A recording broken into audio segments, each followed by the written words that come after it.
책하면 보통 뭐가 떠오르세요? 아마도 글이나 그림을 담는 그릇, 그 정도로 생각하시죠. 근데 만약에 말이죠. 책 그 자체가 하나의 완전한 예술 작품이 될 수 있다면 어떨까요? 오늘 바로 그 독특한 예술, 아티스트 북의 세계로 한번 들어가 보겠습니다.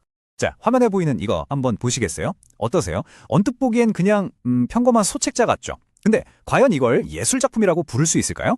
바로 이 질문이 오늘 우리가 함께 풀어볼 미스터리의 시작점입니다. 이게 뭐냐면요. 1963년에 에드워드 루시아라는 작가가 만든 26개의 주유소라는 작품이에요. 우리가 생각하는 그런 화려한 예술 작품하고는 거리가 한참 멀죠. 미국의 유명한 66번 국도를 쭉 따라가면서 진짜 무심하게 툭툭 찍은 주유소 사진들을 엮은 그야말로 값싼 팸플릿이었습니다. 사용한 종이나 사진 찍은 스타일도 정말 지극히 평범했고요. 하지만 작가인 루시아의 생각은 아주 확고했습니다. 직접 이렇게 말했죠. 많은 사람들이 이걸 예술로 받아들이길 거부했지만 저한테는 분명한 예술 작품이었습니다. 라고요. 보세요. 겉모습은 그냥 평범한 팸플릿인데 작가의 의도는 진지한 예술이었다는 거죠. 바로 이 지점에서 기존의 예술이란 이런 것이다 라는 생각과 정면으로 꽝 하고 부딪히게 되는 겁니다.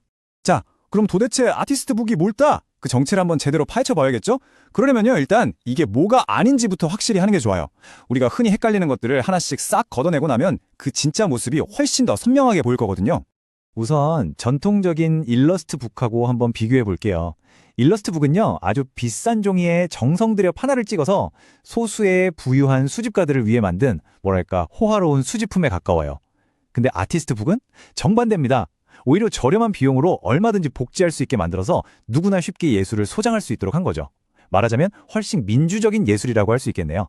자, 그럼 이번엔 북 오브제, 다른 것과 비교해 볼까요? 이것도 헷갈리기 쉬운데요. 아티스트 북은 어쨌든 페이지를 넘기면서 읽는 경험을 주는 여전히 책으로서의 기능을 하는 예술이에요. 그런데 북 오브제는 책의 노양만 빌려온 조각품이라고 생각하시면 돼요. 그래서 아예 펼칠 수도 없거나 읽을 수 없는 경우가 대부분이죠. 그러니까 핵심은 이거예요. 이게 여전히 책의 기능을 하느냐, 아니면 그냥 책 모양을 한 조각품이냐, 바로 그 차이입니다. 좋습니다. 그럼 이제 아티스트 북이 대체 어떻게 태어나게 됐는지 그 역사적 배경으로 한번 시간여행을 떠나볼게요. 이 아주 새로운 예술 형식은요, 1960년대 예술계의 정말 급진적인 생각의 변화, 그 한가운데서 태어났습니다. 와, 1960년대 예술계는 정말 뭐랄까 혁명의 시대였어요. 먼저 플럭서스라는 운동이 예술이 뭐 별거야, 그냥 우리 삶 자체가 예술이다 라고 외쳤고요.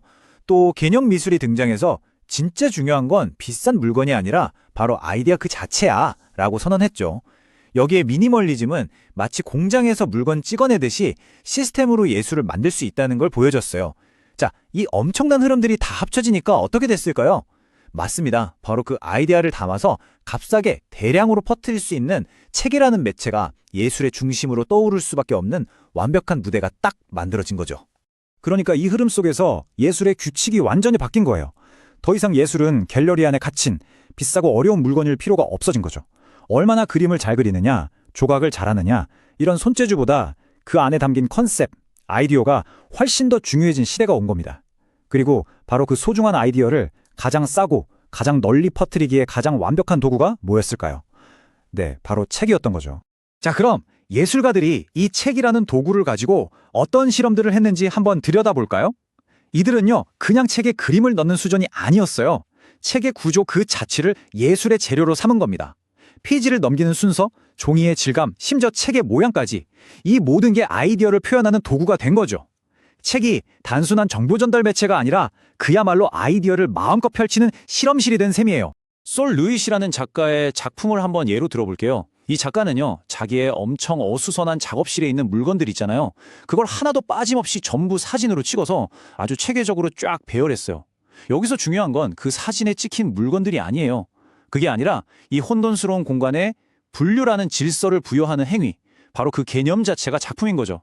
책의 격자 같은 구조가 그 아이디어를 실현하는 완벽한 도구가 된 겁니다. 이번엔 리처드 롱의 작품인데요. 이건 책이 아코디언처럼 쫙 펼쳐지는 형태예요. 이 책은 걷기라는 경험을 눈에 보이는 물건으로 바꿔놓은 거라고 할 수 있어요. 페이지를 한 장 한 장 이렇게 펼치다 보면요, 마치 작가랑 같이 그 길을 한 걸음 한 걸음 걷는 것 같은 그런 순차적인 경험을 하게 되는 거죠. 책의 물리적인 형태 자체가 바로 여정과 시간을 담아내는 그릇이 된 거예요. 크리스티앙 볼탄스키의 작품을 보면 책이 하나의 기억 저장소가 됩니다. 이 작가는요, 세상을 떠난 어떤 사람의 소지품들을 전부 목록으로 만들어요. 그리고 그 물건들을 통해서 지금은 존재하지 않는 그 사람의 흔적, 그 사람의 삶을 보여주는 거죠. 여기서 책은 그냥 목록이 아니라 한 사람의 삶과 그 사람의 부재, 그 상실에 대한 정말 가슴 아픈 기록 보관소, 즉 아카이브가 되는 겁니다. 자, 지금까지 몇 가지 사례를 보셨는데요. 이제 좀 감이 오시죠? 아티스트북은 절대 그냥 예쁜 이미지들을 모아놓은 책이 아니라는 거. 그럼 도대체 뭐가 이런 책들을 하나의 끈끈하고 통합된 예술작품으로 만드는 걸까요? 그 핵심을 한번 딱 짚어보겠습니다.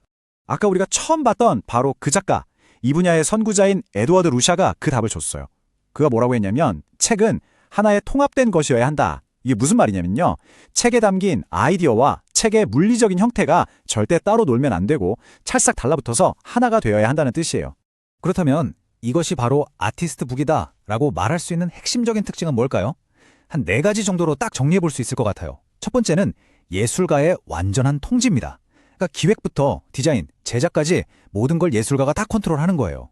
두 번째, 책 자체가 작품이라는 점. 다른 뭔가를 담는 그릇이 아니라 이 책 한 권이 그냥 최종 결과물인 거죠. 세 번째는 형태가 곧 내용이라는 겁니다.